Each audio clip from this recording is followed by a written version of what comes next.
the last panel, and we wanted to be a stand-out panel, so we're actually going to stand up the whole time. All right? Because we've got a lot of energy in this room, and we've got a lot to share. So first, before we start, I'm going to let each person do their little TikTok introduction of themselves and what they do. So first, Mich. Hi everyone, my name is Mich from Airbnb. You can call me Mich. I lead the policy team in Southeast Asia, India, Hong Kong, and Taiwan for Airbnb. And what that means is that I spend a lot of time speaking with policymakers, government officials, and external associations to educate them about what Airbnb is and what we represent in terms of tourism in their city or their country. Yeah. Fantastic. Catarina. So just like add on, my name is Catarina. What we talk about here is, my focus right now is non-gaming development. So what you talk about this morning when Pansy talked about the whole gaming conception is talking about non-gaming. Here I am, talk about you all on non-gaming development. Fantastic. Ian. Hi, Ian Stazicker, based in Australia. My agency is actually a retail dining entertainment master planning agency, working on a lot of the giga projects in Saudi Arabia. Fantastic. So we have this really simple topic. Tourism synergies for diversifying economic panel. Now what the heck does that mean? Right? That was our question. So in essence, we want to take a step back to kind of frame this and say, okay, we know approximately 10 to 11% of global GDP is tourism. But what happens when we look at the long tail? When we look beyond hotels, beyond airlines, hotels, et cetera, what's the relationship with the rest of the economy in a destination? And what's the impact that tourism has on those economies? And conversely, what's the impact that those economies have on tourism? So as you mentioned, Pansy said this morning about what's non-gaming activities. You know, I love it that Macau is the entertainment capital, not the gaming capital, so how do we get entertained? So many shifts in what's happening in the world. Work from anywhere. What does that have an impact on a destination and where the economy is spread out beyond the hotels, beyond hospitality? And the third little influence, I think, is the emphasis on a lot of destinations expanding their length of stay. Interestingly, with sustainability, one of the best ways to deal with sustainability is increase the length of stay. One less airline seat, one less impact on the environment, et cetera, but you can only get increased length of stay when there's enough activities in the destination. So I've got three great panelists today, and we're going to start asking them, and we're going to do the same as we did before, kind of a fast-paced question and answer, and we'll see what everybody says. So first of all, one of the ways to achieve this economic development is public-private partnerships. I'm going to start with you, Catarina, because you're under this. The partnership that the government has now said, did you want another gaming contract? Fantastic, now give us non-gaming. So tell us a little about what you're doing and how that works with public-private partnership.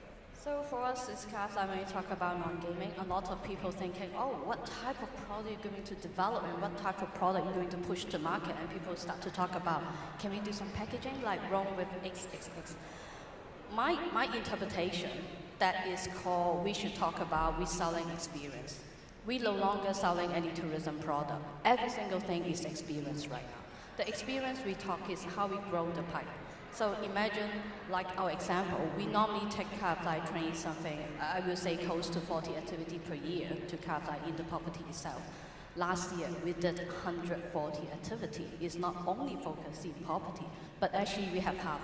We kind of extend our experience, extend the whole activity from MICE to sport, entertainment, anything you can name about, from the property itself to outside the property, meaning to say the city going to benefit. Fantastic. Ian, you mentioned Saudi Arabia and some of the other activities. What are they doing in that situation? In the private public sector. Right. So obviously we're in the Saudi giga project on a daily basis, and what we see there is a very clear strategy coming from the top, being fed down into the Public Investment Fund, the Sovereign Wealth Fund, which is then implemented on the tourism side of things by the Tourism Development Fund, Saudi Tourism Authority, and the Ministry of Tourism. And what's very obvious to me and to us as a company when we look at Saudi is that the entire strategy is fully integrated, whether it's private or public. So all the private companies that are then coming into the Giga project are completely on board with the strategy that's coming from the top level, and nothing is done in isolation. So all of the projects, they have a purpose, they have an outcome, and it's all part of this Vision 2030, which is to make Saudi one of the leading tourism destinations in the world, and also hosting huge events like World Expo 2030 and the World Cup in 2034. Fantastic. And Mich, when we think of Airbnb, we sometimes think of a place to lay your head, but Airbnb also has experiences, and you're in charge of policy. How does that work with governments, working with the experiences in public, private? Yeah, I think there is a really huge demand from governments and from local cities and even local councils to try and encourage more experiences in their local area. So we've spent a lot of time educating different communities around different parts of the world. I'll use Thailand as an example. So Thailand actually has a program called One Village, One Product. And part of that also is that they're trying to sell different experiences within villages and within communities that are unique to that local area. But what they realized was that guests who were visiting Thailand weren't aware of these local experiences. So we partnered with them to essentially teach the local communities how to use the Airbnb platform, how to create an experience that we know that people will be interested in, and how to go ahead and book the experiences on Airbnb. So that partnership was interesting also because it happened right at the start of COVID. So we quickly pivoted and we made it an online experience instead, and we conducted all the training sessions also online. So I'm curious now, because one of the challenges sounds like it's marketing those experiences to the guests. You did it online. Are there any other techniques that any of you have seen where there's a lot of experiences, but the traveler just doesn't know about them? I just go ahead on that one. So we find this is so interesting, kind of like online, offline, kind of like on-site and online at the same time. So we kind of like give a recent example that we're just doing announcement about the new resident show. So normally this is like press conference, how many guests you can invite, maybe 600 to 1,000. So we kind of like extend to a talk. And then we kind of like do the live streaming, boom, in 1 hour time, 8 million viewership. So this is kind of like more beyond the whole experience you're going to put in one center, but actually you're going to marketing and going to kind of like advertising at the same time. So I think that's the interesting part, like Airbnb. People will kind of like notice that because they start to read the online comment. Yeah, I think the other thing for us also is that we are a host-led platform, meaning that every listing is hosted by a host, and that host tends to be a real wealth of information and resources, not about like just the listing space itself, but also the neighborhoods in which you're staying in. So they're always a very good starting point for any traveler to try and understand like, hey, this is a local experience I can book that's just maybe one street down. Here is a really interesting thing that you can go and do that's within the neighborhood that you're already staying in. So for us, the host is really the starting point. Okay, and Ian, how's in Saudi, how are they marketing the activities from that perspective? They've obviously got extensive marketing campaigns with Saudi Tourism Authority. Anybody who's been to any of the big trade shows in the world over the past 12 months, 18 months, would see Saudi often as one of the big sponsors. So they're obviously trying to influence the tourism industry to put Saudi on the map as a tourism destination, which might not always have been people's first thought when they're thinking about travel and where to go on holiday and experiences to do. But I think influencing the tourism industry is first and foremost for them, and then obviously through PR and trying to reposition the whole country as an open, friendly, interesting place to visit, and that which is includes a challenge. A lot of activities outside the hotel. It's not a resort type vacation. It's what everything else is there. It's absolutely not a resort. It's not a resort destination in that true sense. There's a lot of culture, a lot of heritage. We just talked about gastronomy. There's a lot of incredible local food there, which they're very focused on. And again, sports is also another huge part of what their strategy is, to position Saudi as this centre of entertainment, if you want to call it that. You can see what they're doing in football, how that extends to the World Cup. Interestingly, we've worked on a project as well that's going to have the biggest esports precinct in the world.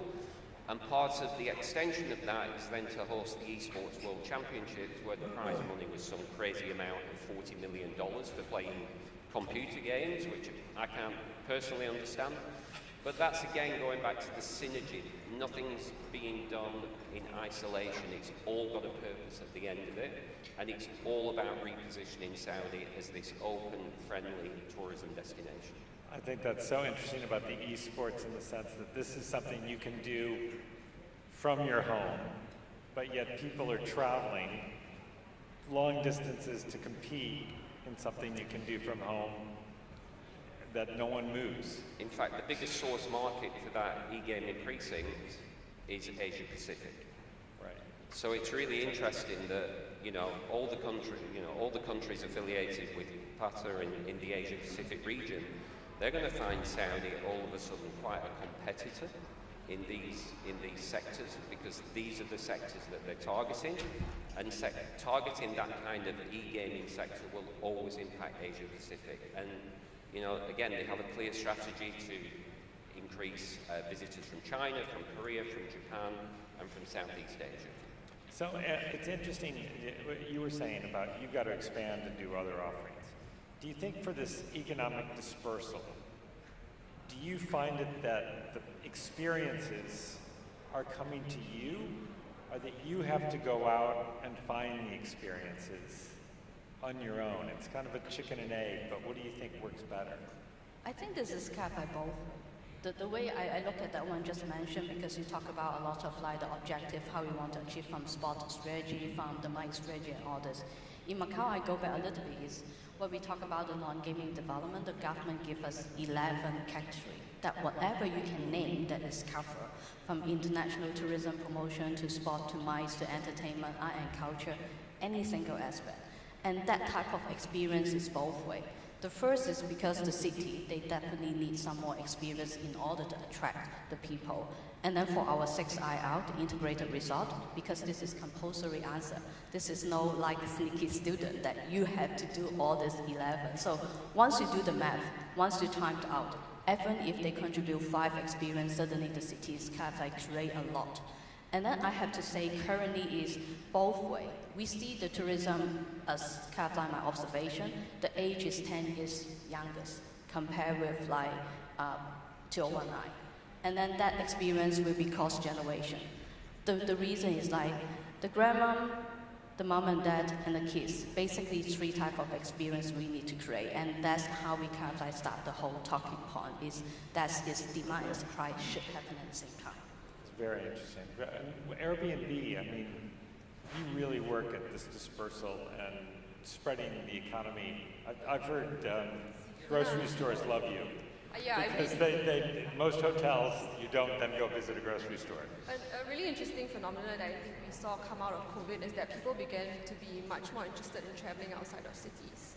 So for us, we saw an 88% increase in travel spending outside of cities in rural areas, post-COVID compared to pre-COVID. So I think there's truly a desire to go and experience newer places. And I think one thing that we're trying to do now is to try and help people discover areas that are outside of the typical tourist areas. So instead of going to Kyoto, where it's already pretty crowded, where there's a strain on infrastructure, where buses are very full, and where the bus system is now almost restricting travel on buses like to locals only, like why not go to this other village in Japan, where you can see the same sort of temples, the same sort of you can experience the same sort of thing that you would in Kyoto. So I think our platform is really about discovery of these types of further flung places, and also making sure that travel then impacts the local community. I think it's interesting that you raise grocery stores, because you're exactly right. The neighborhood really benefits from the travel that Airbnb hosts bring to it, and Airbnb guest spending brings to it. I just read another interesting article about that. We've talked a little about diversity and companies trying to have a more diverse work staff. A quick little story I might have shared. A friend of mine works for a zoo in the United States. They only have a limited amount of employees, and so they felt like they've got a diverse group among the employees. How do they have bigger impact? It's all their suppliers. So now the diversity looks, are we hiring enough diversity in our suppliers, because they can actually have more impact of diversity because they have hundreds of suppliers as opposed to only 60 to 70 full-time employees. I mean, is that part of the impact that you potentially see from this to really check off that diversity part of the equation? I think that's definitely is on that right direction, because when we talk about we create all this interesting experience that at the same time meaning to say we have to buy a lot of content. So the content itself is first we can create, at the same time we buy. So same experience we just talk about like sport, football. We can buy the sport. We can't have like football exhibition, tennis exhibition. The first things we can't like purchase, and then at the same time once we purchase those economic will go more than the local city, because we can't like we bring the international people to come in. And that's what also echo to kind of like benefit to the local community, because end up the local people will get more opportunity to see the multiple diversification. From a job nature perspective, they certainly open up to see more. From the experience perspective, from the tourists and then the local citizen, they kind of like pretty much happy and enjoy that some big names are happening in the town. So I see this is kind of like multiple, that type of economic growth. Again, if I talk about Saudi, they're in the beginning of diversifying their whole society through tourism. So not just diversifying the economy, which is important because they don't want to be reliant on just oil and gas, and they've realized that. And tourism is a huge part of that diversification. But they're also using tourism to diversify the workplace, bringing more women into the workplace, which is part of the whole cultural change of the country. And they're also using the tourism development to keep more of their homegrown talent at home, not going overseas to work. So they're creating new jobs, interesting jobs, that would not generally have been available to either female employees or particularly when it comes to tourism, young people. So again, it's slightly different when we talk about diversification, but it is really interesting to see a whole country changing its entire being, an entire social structure, and having tourism at the core of that. Yeah, so I think Ian shared a national level example, but I see this really happening everywhere.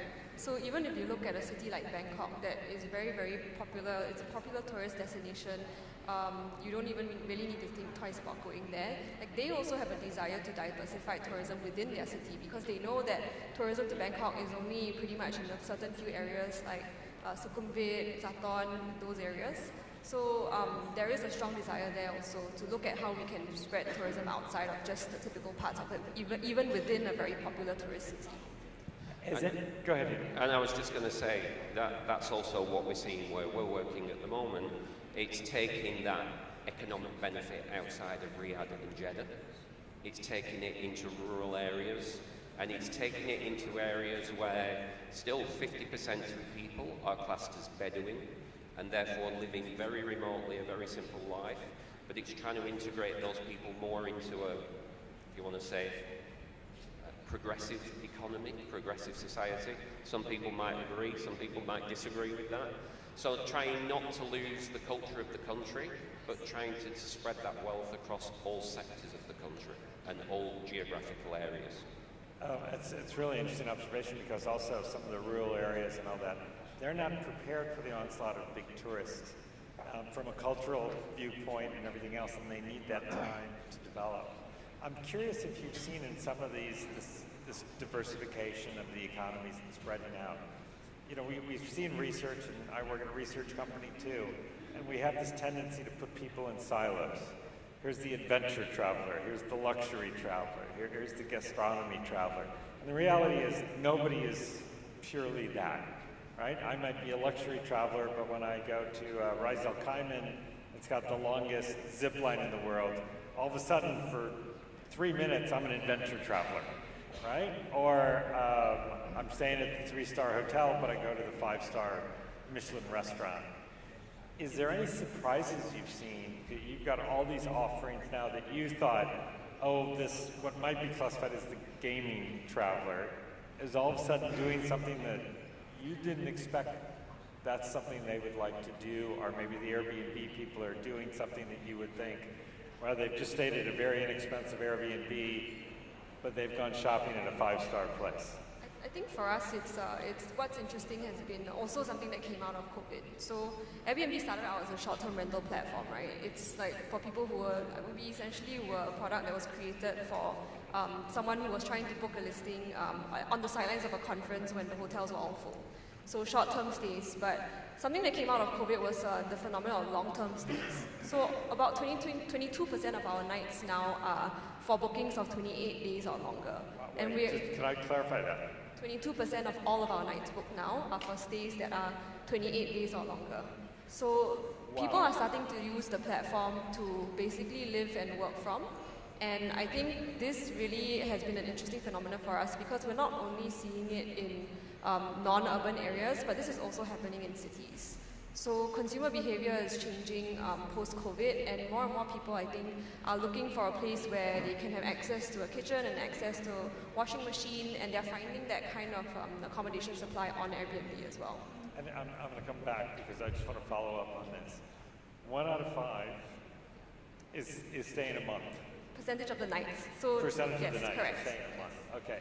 Can you measure the economic impact beyond the Airbnb of what they're doing in the city? Yeah, for sure. I mean, we conducted a study with Oxford Economics looking at the economic impacts of Airbnb within the Asia Pacific region. So we saw that direct consumer tourism spending from guests who were staying in Airbnb in this region was 7.8 billion USD, but the overall knock-on indirect benefits was closer to 22.5 billion USD. Because this is the economic impact we're exactly, talking about. It's spending. It's not just spending on the accommodation itself, right? It's also things like the laundry, people who are hired to clean the apartments, the spending that's happening in restaurants and cafes around the area. All of that kind of spending through Airbnb creates knock-on ripple effects throughout the economy. Okay, fantastic. This is quotable. I love it. Go ahead. What are you finding with? Are you finding surprises? Yeah, I think this is a very interesting example. It's kind of like, I think, echo to the bigger economic system and kind of like the tourism city as well. The way we used to segment our customer from gaming customer, non-gaming customer, is kind of like restaurant or shopping customer. That's what we used to do. Currently, as I just mentioned, that we also see the trend that tourism is getting younger, and they kind of like travel with like 3 generations a lot of time. All of a sudden that you cannot predict what are they going to do, but they have like 4-day itinerary. So the whole marketing and whole segmentation changed the whole mindset. It's kind of like put ourselves back to the same situation. What are you going to do for the 4 days? But you have all this choice. So the choice from gaming to non-gaming, from a sport event to a concert to a fine dining experience to a street food to any single thing, then what we're going to do is kind of like give them an itinerary. Once you give them the itinerary, give enough option, and that is not talking about a segmentation, but the whole experience sector, rather than a profile sector as personal behavior. It's interesting, we had an earlier panel on AI, and this just screams out for AI to say, what kind of person are you? Okay, we're going to give you an itinerary for 4 days based on your experience and the last time you stayed at Airbnb for 28 days. I just echo a little bit on the AI. What we do a lot of marketing, we need to learn all this data segment from all the search behavior and the online behavior in order to help us to generate the right profile moving forward. The way we use a lot to kind of look at, if we think they were coming to Macau, basically we are not looking for traveler. We may kind of thought they could be like a tennis player, and then why they will come over to kind of travel a little bit, what's the shopping behavior, and then we profile every single thing to create a new experience. So that is what we use AI a lot, honestly. Okay, I want to shift a little bit to the MICE, the business travel, MICE, business events, whatever we want to call it these days. Most destinations absolutely love that business because the amount of spend and the length of stay. And in a recent survey we did, admittedly this was in the US, when people travel internationally for business now, 62% said they bring someone with them. And there's probably another 10% who are lying, who don't want to admit that they brought someone with them. The economic impact is that these people who stay a couple days, like some of you might be staying a little longer, they spend 70% more per day than the average leisure traveler, because the mentality is, well, somebody just paid for my airline ticket and somebody just paid for my hotel for a few nights, so I'm going to splurge for 3 more, 4 more nights. That also says the economic impact. Are you seeing that? You've got the big properties here. Are you seeing that, and are they staying longer and spending more? And is the +1 spending more during that time? I mean, we see that as an economic certainly motivator. I see this is like plus, because currently when we talk about MICE, this is one of the function objective because you're going for business travel. And we see another interesting economic kind of situation is the concert. People will travel because the concert going around. So if you thought about that one, either MICE event, sport event, or so-called entertainment concert event, they serve the same purpose.